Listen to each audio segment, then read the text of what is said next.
Oi, tudo bem com você? Eu sou o Padre Paulo Daladeia e estou aqui para mais um vídeo para te ajudar no conteúdo da sua catequese. Hoje nós vamos falar sobre a criação que Deus criou. Vem comigo!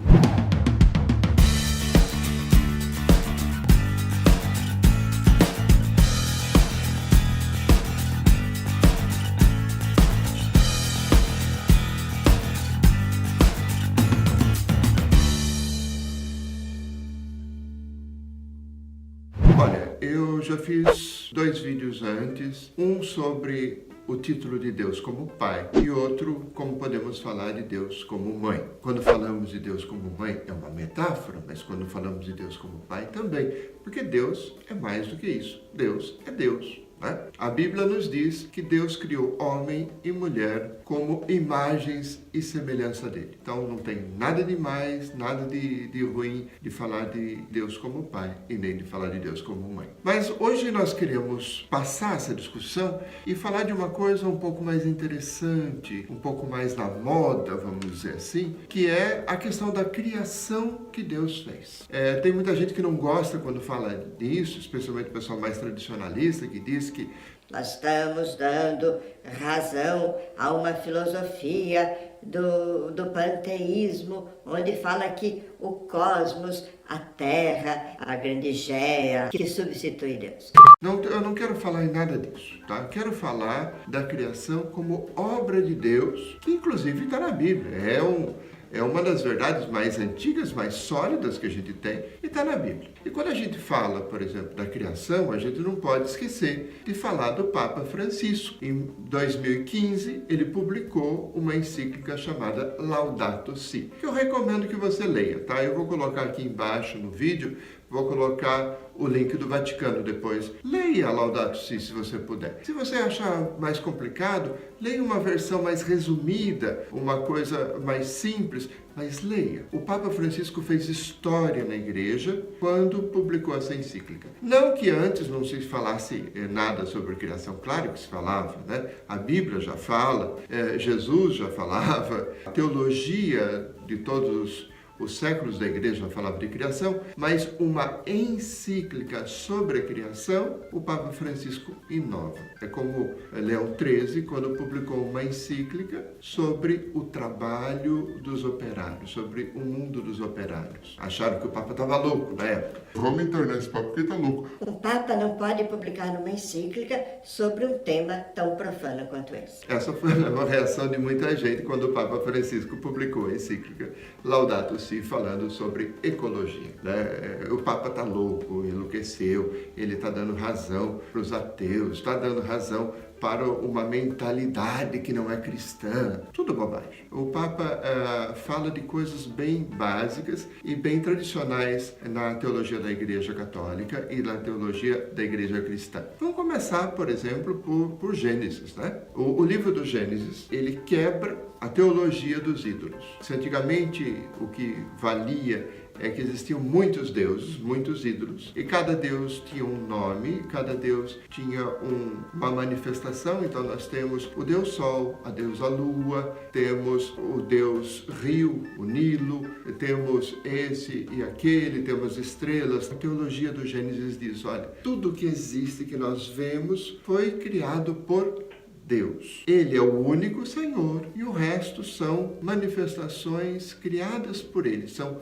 criaturas dele. Ora, o livro do Gênesis, por exemplo, se você pegar o capítulo 1, vai dizer, Deus criou tudo, né? No começo, Deus criou o céu e a terra. Que eram dois deuses. Deus criou o céu e a terra estava sem forma e vazia, e a escuridão cobria o oceano primitivo, as águas primordiais e tal. Ele vai desenrolando esse tema, vai mostrando quais são as possibilidades de se pensar isso, mas aí ele diz, lá no versículo 16, Deus fez assim as duas principais fontes de luz. A grande, chamada Sol, para presidir o dia, e a pequena, a Lua, para presidir a noite. A juntai-las as estrelas também. Então, nós temos já uma teologia em que mostra que Deus criou tudo.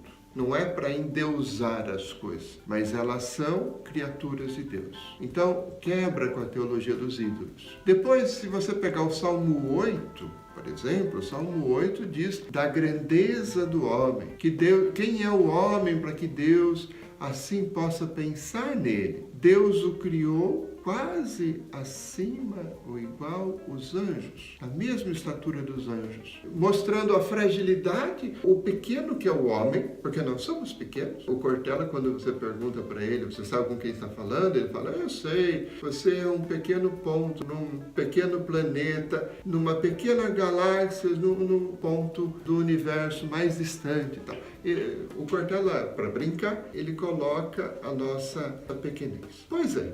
O Salmo 8 trabalha isso também. Nós somos muito pequenos, mas ao mesmo tempo nós somos muito grandes, porque Deus quis assim. Leia o Salmo 8, reze o Salmo 8 se você quiser, você vai ver que lá já está falando da maravilha das coisas de Deus e da maravilha que é o ser humano. Vamos voltar ao Gênesis. Se você pegar, por exemplo, o Gênesis 2, né? O versículo 15 vai dizer assim, que Deus criou e colocou o homem e o estabeleceu no jardim do Éden para que ele fosse o seu jardineiro. Ora, o que faz um jardineiro? Um jardineiro pega uma terra e melhora essa terra. Ele começa a plantar as plantas nos lugares certos, na combinação certa, e tem plantas com frutos, tem plantas com flores, tem plantas que só têm folha, mas as folhas embelezam, e aí ele transforma aquele lugar num lugar para mais bonito. Então, essa é a tarefa do ser humano, de transformar a terra, não só de cuidar da terra, como ela está, mas de transformá-la num lugar melhor. Essa é a nossa tarefa. Essa é a teologia da criação. Bom, se você pegar, por exemplo, isso daqui está em plena sintonia com o Papa João Paulo II, quando ele escreve uma encíclica, uma carta chamada Laborem Exercens, o exercício do trabalho. E ele fala do trabalho não como pena, porque a teologia às vezes diz, olha, nós nos cansamos, nós morremos, porque isso é pena do pecado. Mas ele não fala só do trabalho como escravatura, porque se os gregos pensavam que o trabalho é penoso e é fruto do pecado, nós aqui da América Latina, nós achamos que o trabalho é fruto da escravidão. Tanto que a gente brinca cantando, né?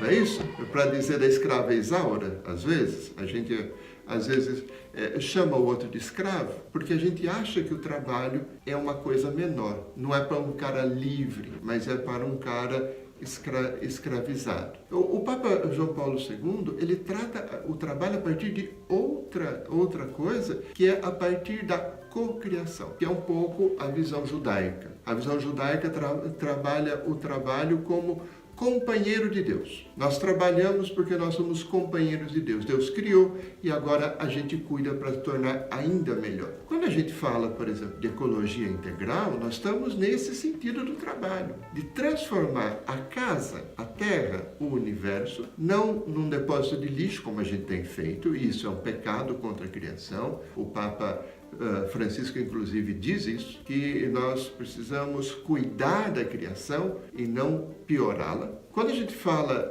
da ecologia, o Papa Francisco, inclusive, ele cria o conceito de ecologia integral. O que é a ecologia integral? A ecologia integral é cuidar da terra como mãe e criadora da vida, mas não só, também como dom de Deus. Mãe da vida e dom de Deus, porque foi Deus que deu essa tarefa. Deu essa tarefa para o planeta gerir-se. Nós somos uma casa comum, vamos dizer assim, entre ar, mar e terra. E o conceito de ecologia integral do Papa Francisco trabalha um pouco a inclusão das plantas, dos animais, do meio ambiente, e toda essa interdependência que nós temos, mas também do ser humano, que é um dos animais, embora um animal racional, mas é um dos animais que está dentro desse ecossistema. E aí o Papa Francisco trabalha uma coisa que vai além de muito ecologista, de muito militante, que é defender o ecossistema e os pobres. Porque quando a gente polui o ecossistema, os pobres são os primeiros a sofrer. Então é preciso defender o planeta